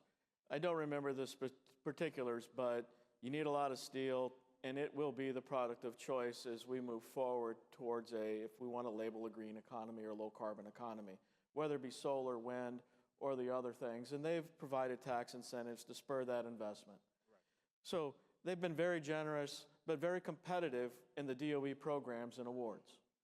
And as they do that, and they've enabled the hydrogen hubs, 7 locations around the United States, we need to be consumers and anchor points so that they can build that and that vision can become available. We need to be in a position relative to how they offer us opportunity. We're a beneficiary up to $575 million, but we are also supporting 6 locations that have already received through university or national labs DOE efforts directed at breakthrough technologies for, again, the low carbon direction of steel manufacturing. The government's been more than generous. It's been competitive. And ultimately, my understanding as we get through this DOE process is they become equity partners. They're going to make sure that the investment is done right. They're going to make sure that we execute to success. Well, what would you like them to do in addition? Is there something with respect to? We need to protect ourselves from unfair. Okay, unfair foreign trade. That is the simplest thing. I mean, but talk about the good things they've done. Yeah. We're not afraid, any of us in here, to compete against each other. You can't compete, though, against something that's coming to you in a subsidized fashion because all they're doing is exporting their labor problem to us. Yeah. And China, I will just make one last comment on that. They are taking what they did in steel, and now they're putting it into cars. They're subsidizing that, and one of our most important franchises, 35% of the aggregate steel business in the United States, could be taken away overnight as they subsidize and bring cars to this country. We just need to be mindful and wary that things are done in a fair way. Yeah, John, look, without nuclear, no industry is really going to be able to meet their carbon footprint goals. Wind and power are a great source of clean energy, but it's just not going to be enough. I told you about the 300 megawatt data centers. They're not just building one of those. So we need a clean source of power, and what the government can do, whether it's regardless of incentives, if they could just streamline the regulatory process so that it doesn't take 12 years to build one of these nuclear facilities, that's what that would be one on my list. Good. Obviously, China's been a threat forever, so that's important to us too. But got it. Good. Dan, you had thoughts about what government could do. Just a couple things, and Wendell hit on this. I mean, if everybody likes to use the 8% number, right? Steel's 8% of the problem in the world, but if we're just working on it over here and no one else is, it's an unfair advantage. So that needs addressed for sure within what we're doing in North America as an industry against the rest of the world. In addition to that, I would say one more thing about public policy, and I compare this to electric vehicles. And we just started up a non-grain oriented steel line, and the market's taken off so quick, it's got to be thought through intelligently to make sure you take steps in order to get to the end goal. America's shifted now from EVs to hybrids, right? And it's probably a good place to be right now because it's a stepping stone into where everybody's going to end up at. But I see the same problem with what we're doing from a government standpoint. Just make sure you make intelligent decisions step by step to get to the end goal. No one's going to tell you they don't want to be green or sustainable up here. Everybody wants to get there, but we have to address everything up into that point and need help with certain issues. Gotcha. Good. Prasanna. Yeah, 2 additional points. So policy has to be clear, predictable, technology agnostic or color agnostic, I would say, and then market driven. So the IRA is a great enabler for our industries collectively. and the way it is written is by carbon intensity reduction, which is the right, but there is color underlying with some of the rulings that's been going on. So we need to be sure that it's really truly technology agnostic, and that's one thing that we are working with the government. And the second point I want to make is policy has to both look at from the supply side and the demand side. A lot of the policy that is being written right now is on the supply side, on the production, not as much on the demand side. And hydrogen as a case in point, once you make hydrogen, hydrogen is an energy carrier. Once you make hydrogen, it doesn't care what color it is. What are you going to do with that hydrogen is the great question. And if policy doesn't quite support that, it's not going to go anywhere. Good. Chris, did you talk on this one yet? No, I think didn't. not. You know, I think they've covered a lot. I think that at some point China has to be considered an established economy, not an emerging economy, so that they are subject to the same regulations that all of us are. And I think the level playing field is what we want from the administration, and making sure that if we are going to go where we go, we can't go alone if it's at the expense of, a whole industry's livelihoods and being able to make steel for our own national interests. I think for the 15 years I've moderated this, the word China has been used in every single one of our panel discussions. We know it's an issue, and we know it remains an issue, and will continue to be an issue from everything I can tell. All right, let's move on to market development. I want to make sure we have time for questions at the end. It seems to me that with all these extraordinary efforts to decarbonize steel, make it greener, produce clean steel, the inevitable question is, who wants to buy green steel? Is there a market for this? And I saw a headline that struck me as really interesting. It was from a paper that I've never heard of, so I'm not even going to mention it. But the headline I liked, and the headline is, "Major steel users band together to place first big, quote, green steel, unquote, order." Major steel users band together, and it basically talked about the companies Microsoft, Trammell Crow, Nextracker. Some of these, obviously I know Microsoft, but just the headline, the notion. Is there a demand by customers? Is there a demand from your customers for green steel? What's the market out there? Anybody? Dan, you want to go ahead? Yeah, I would tell you 100% it's a customer requirement. I'll use a real life example. You know, we're getting in the process of starting up a new facility, new capacity, getting into new products. And we have customers in our plant, 5, 6 different customers every week. And it's not even, 3 out of 6 or 4 out of 6. It's 100% of the time that the customers demand sustainability and green steel. It's part of the footprint. They want to see what you're doing. They want to see how we're attacking things. What's U.S. Steel, what's Big River Steel doing? Is this across the markets like automotive and construction? Absolutely, absolutely. It's across all markets. And you have to picture where they're at in life, right? When you start and you want to be a sustainable company, with your incoming products, you want to start in a good place. So you want to start with green steel. If you have a service center, an auto line, or a stamping facility, you want green steel coming into your facility right off the bat, just like we would want high quality sustainable raw materials, products, refractory things that we use within our operation. We would demand the same thing. So 100% customers, that's the expectation from customers, is sustainable going forward. Are you all experiencing the same thing, or is it different depending on product lines? Chris? We would suggest that the automotive has been a more demand. Well, they've demanded more information yet than some of our construction sector. Doesn't mean it's not coming. Doesn't mean we don't have statements regarding our footprint. But we don't see the construction side demand at the rate yet of say automotive.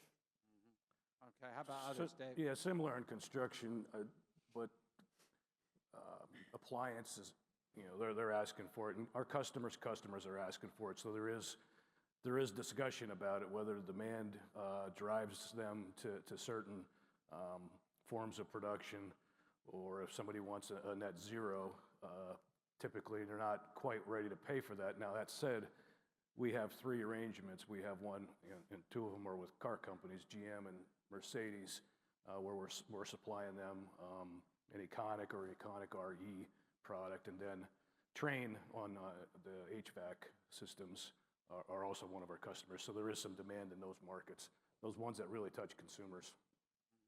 Good. Wendell, what do you think? Again, the automotive group is the Gorilla for green steel. They're the ones that are inquiring and stuff. But again, as Dave said, are they really willing to pay for it? So we do have a process. We have what is called the Cliffs H surcharge. We have put that in place with some of our customers. We got to get them conditioned to receive a premium for green steel because it does cost us more in the long run with our investment paths. We have a future strategy as we move to more hydrogen to call it Cliffs H2, and eventually when we get to near net zero, it'd be called Cliffs Max. We have to think about how we promote what should be. I will also, though, say that it's a little bit of a conundrum for me. We're one of the lowest producing carbon-intensive steel sites in the United States and North America. If there was such a demand for green steel around the world, why are we not exporting more? We should be in a position to not just export to Canada and Mexico. We should be able to go to where people are saying they want this product. And that should be Europe or other locations because we beat them by a whole heck of a lot in our carbon intensity. Is that where public policy plays a role? I think eventually Europe will lead the way with probably a carbon border adjustment. Right. I think our country needs to take a serious look at that as a feasible protectionism against other higher carbon intensive locations. Prasanna, I'll give you the last word on this. Is there a market for decarbonized steel? Yeah, so our perspective is the market is small today. The willingness to pay the premium is small, and that's the real reason why public policy and policy becomes important. That's the means to get the industry started, and we are seeing signs of that. Longer term, as market develops, the technology becomes really important to bring the cost down. So we got to work on both sides of the equation. Get the industry started with some of the formative projects that I mentioned, and then work on the technology to bring the cost down, and market will develop. And I think the last point I will make is, at the end of the day, maybe we are doing this with our customers as well. End of the day, it all becomes, can they pass it on, that premium, to their customers? And currently, you and I, as customers, are not quite willing to pay the premium either. So that's where it really has to build grounds up, is all of us have to be willing to accept that higher price at some point. Ultimately, the market is all of us. Yes. Thank you, gentlemen, very much. I'm going to move to the last topic before we go to Q&A, and I know we've been posting. There it is, townhall@aist.org if you have questions. In this final round, I'd like to ask you about society's perception of steel. We've touched on this, and I think in a lot of our comments. Despite your optimism, the steel industry in America, the cleanest in the whole world, is still viewed as unsafe, dirty, and obsolete. This is not just a public relations problem. It affects your workforce development, the ability to hire the brightest and the best to your companies, and particularly to head into the future. I'm going to do the quick survey that I've done in last year, I know, and I think this is helpful just to see our age range in this room. So, if you are a boomer, born in 1964 or earlier, like me, please raise your hand. If you're a boomer, okay? We're quickly becoming the smallest group. Raise your hand if you're a Gen Xer, born in 1965 through 1980. 1965, there the hands go up. 1965 through 1980. Raise your hand if you're a millennial, born 1981 through 96. You're not raising your hand, Chris. No, I'm looking to see how many of them are out there. Millennials, raise your hand. I know the light's out there. Yeah, there's a fair number. Finally, do we have any Gen Xers born 1997 or later? Any Gen Xers? Do I see a couple hands? Yeah, there they are. The millennials and Gen Xers that are the. So I guess the question is, how do we change the perception of steel in America today to reflect what it really is? Safer, greener, and smarter, high tech than ever before. How do we do that? And then how are you as companies trying to attract some of the young and brightest to the industry? I'm just going to open it up. Anybody want to take this on? All right, I'll go first. Go first, Dave. So the problem is the perception. There's two problems, actually, the perception, and the other problem is there's a pretty big amount of people, percentage of people that don't even know we make steel in the United States anymore or don't have any idea what the steel industry is about. So we've been better about getting our message out, talking to the younger generations and creating focus on getting our word out. The message that we have that perks up the ears of the newer generations is the fact that we are the greenest. We're the greenest in the world, and we're getting greener, and that's how we can get our message out. That's how we can at least get people interested in. And then, as you know, once you get interested in, once you get into a steel mill, you come through and see the excitement, the technology, the enthusiasm of the workforce, the teamwork, the family. It's really, really attractive, and so we just need to get that word out, and we can use that sustainability story, the great sustainability story that we have, to at least get the audience, and then with that audience, we know what to do with that. We have the technology, we are safe, and we do act as teams, and we care about each other. Do we have to do this on a company-by-company basis or an industry basis? Anybody? Wendell, go ahead. I mean, we need to represent what we are as an industry. And there's some initiatives that are potentially going to come on to try and promote our industry. We're becoming relevant in discussion on the news. We were not relevant unless we had something bad.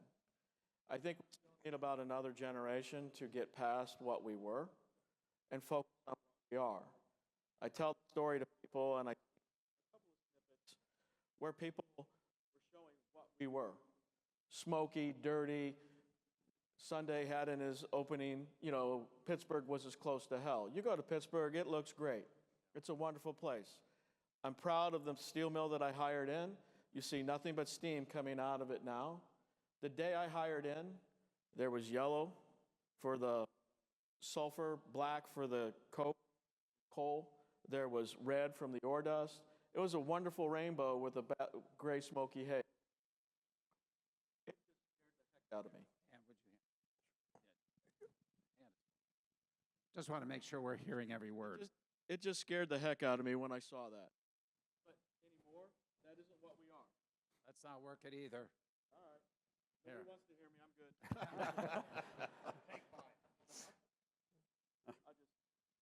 I just conclude, though, is that that's what we were. We got to get past that and remember what we are. I drive to Cleveland quite frequently. I cross and go past Delta. It's benign. Nobody even knows it's there if you're not looking for it. Right. Okay? That's what we are. We are clean, steel, and sustainable and relevant to so many people and so much employment. And we're in a position of ourselves, okay, to make the difference, but we need to promote ourselves. I think I've seen one steel ad, actually it was U.S. Steel, and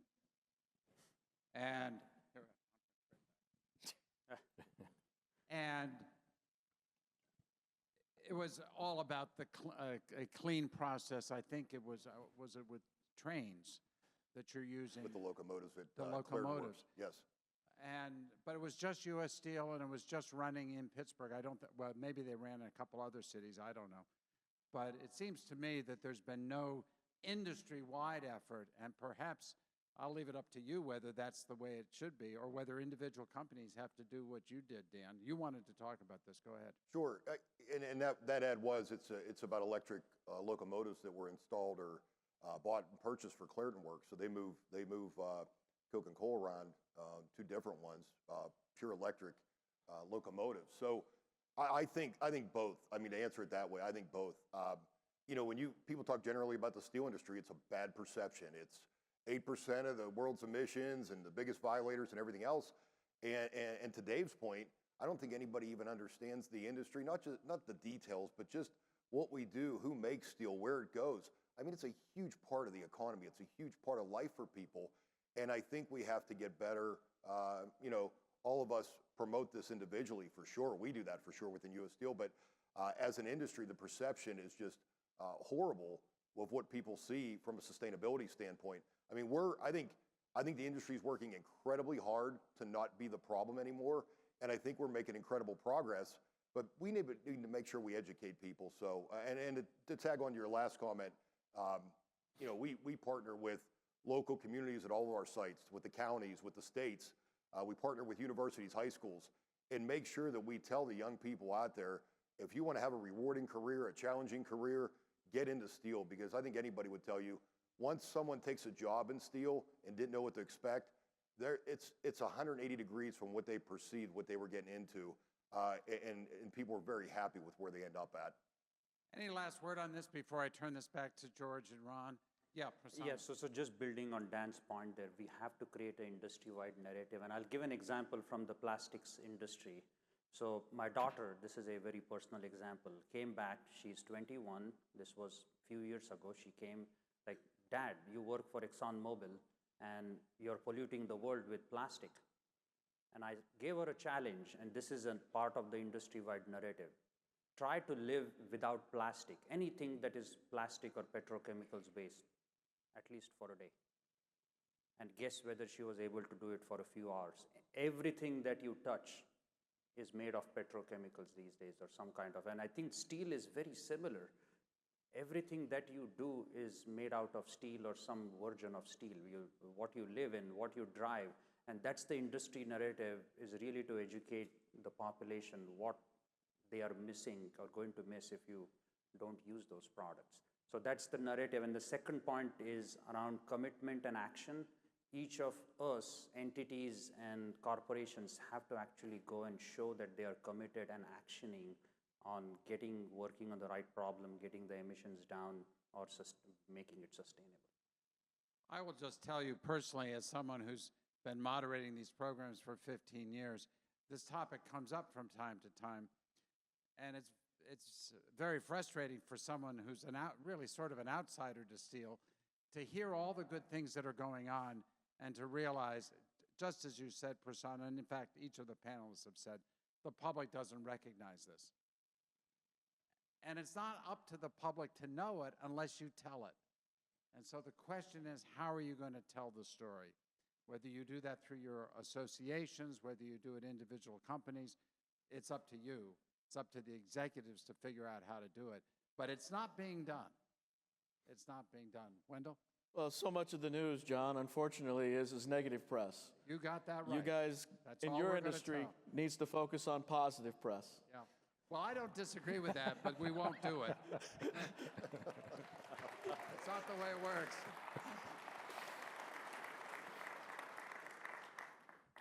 We do have, I think, at our station, we do a 1 minute of good news. I always think, that's kind of ridiculous. We do about 10 hours a day of bad news and 1 minute of good news. I take your point. George, Ron, I know we've got some great questions, I'm sure, so we're going to take the last 8 minutes or so, 10 minutes, and Absolutely. go ahead. Well, first of all, thank you for sending in all your questions. We have a number of them. We're not going to be able to go through all of them. But what we do ask, I ask that the panelists get 30 seconds with quick answers, quick updates, so that we can get through all of them or as many as we can. All right, the first one, is the sun setting on blast furnace production in the U.S.? Well, Wendell? No, he didn't listen well. We are creating the new modern blast furnace in Middletown. Gotcha. Dan, We still run highly successful operations out of our blast furnaces? Absolutely not. absolutely not. I Sec- think you could move on. Second question.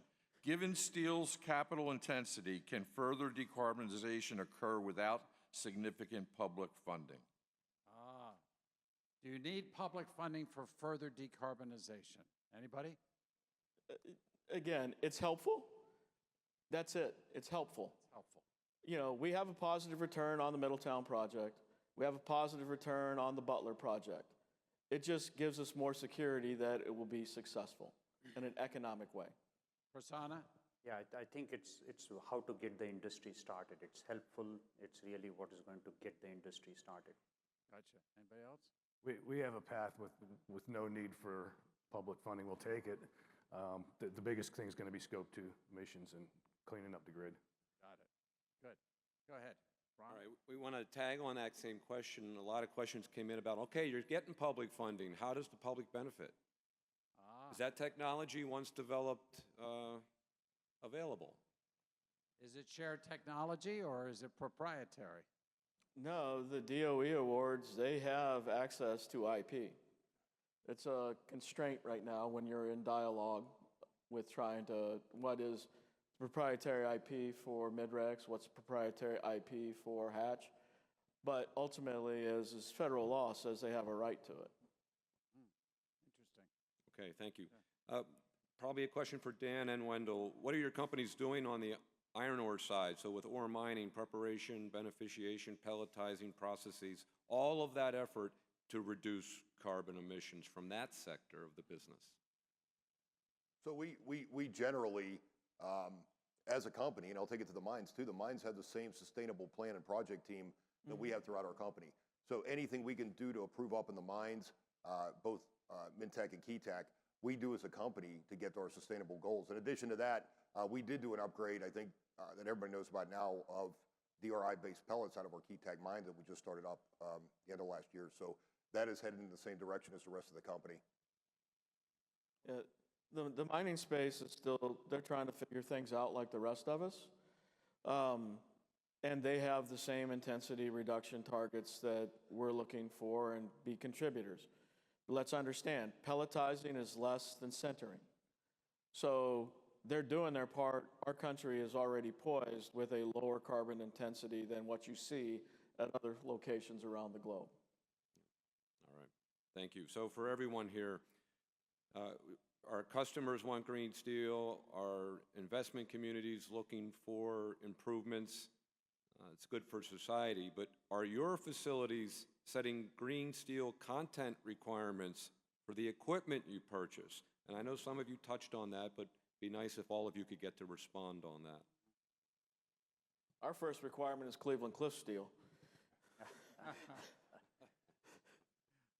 But with respect to other entities that you buy, trucks, cars, whatever you might need, do you have a green steel requirement or a green requirement or a decarbonized requirement for whatever that product is? No? Chris? I don't think that's anything that's taken root yet. Dave? No. Not yet. Prasanna? Yeah, I mean, it's part of our 2050 ambition, so it's a journey, not quite yet. Wendell? No. No. Dan? We do factor it into decisions. We You do. do? I mean, yep. I mean, whether you're buying a piece of mobile equipment or something else, whether you're looking at a gas, diesel, electric vehicle, putting in a charging station, we do factor into decision making. George, go ahead. Next question has come in. We've heard about the innovative use of smart watches to prevent heat exhaustion. No doubt there are other applications, but have any employees resisted this technology on privacy grounds? Have you analyzed or relayed any of these concerns? Seen any Dan, of these we'll concerns? start with you on that one. No, I mean, surprisingly, when we implemented this, we did it on it wasn't a mandatory basis. We took one crew up the caster and did it.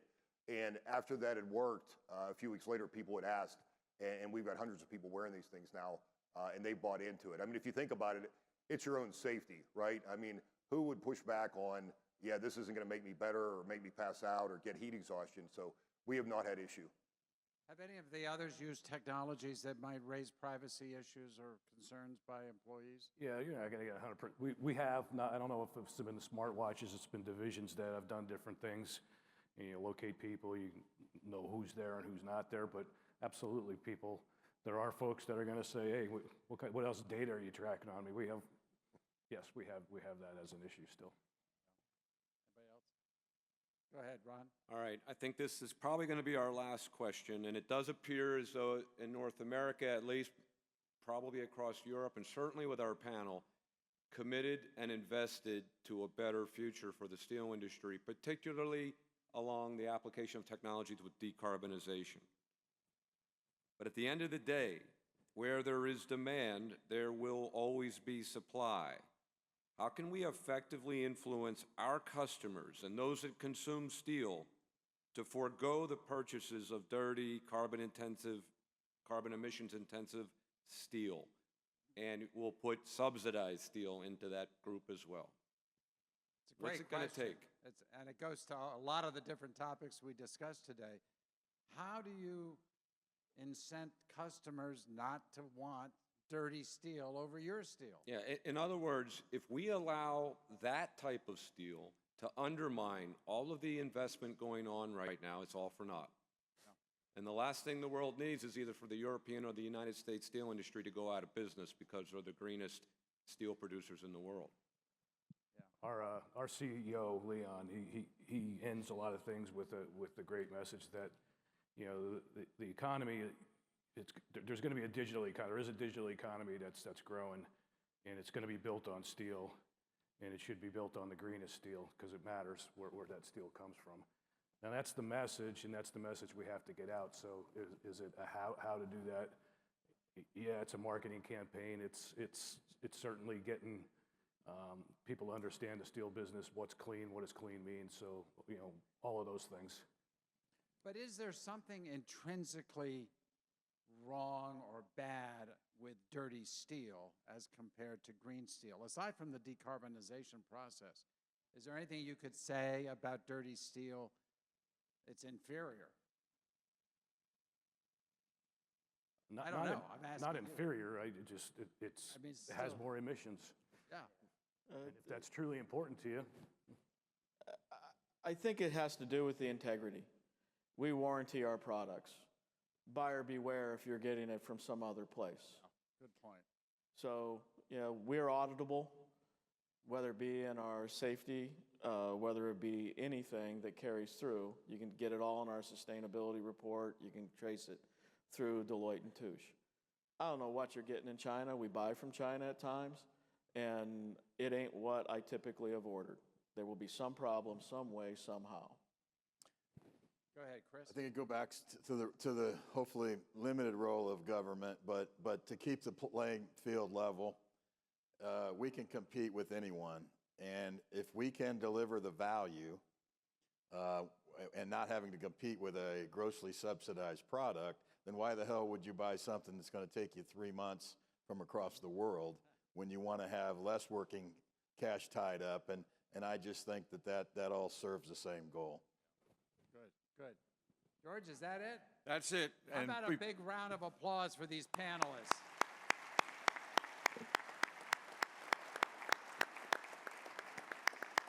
And before we close, I want to remind everyone that lunch is being provided for all conference registrants immediately in the town hall, and we look forward to everyone meeting there to continue this morning's debate. I would also like to thank again the Systems Group for their sponsorship of the town hall, and I also want to thank Centro Metal Cut and Medow for the coffee service this morning, as well as Morgan Engineering and Veolia Water Technologies for the water service. And for sponsoring the upcoming exhibit hall luncheon, we must also thank Agreco, Andritz Metals, Bogner, D&L Inc., and ExxonMobil and Fluor. And we want to thank John Delano, our wonderful panelists for the spirited debate. It's been unbelievable and informative. And as I said in the beginning, the goal was for everybody to leave more educated and more up to speed with our industry. And I think we've accomplished that. So one final round of applause for everybody. Thank you, guys and gals.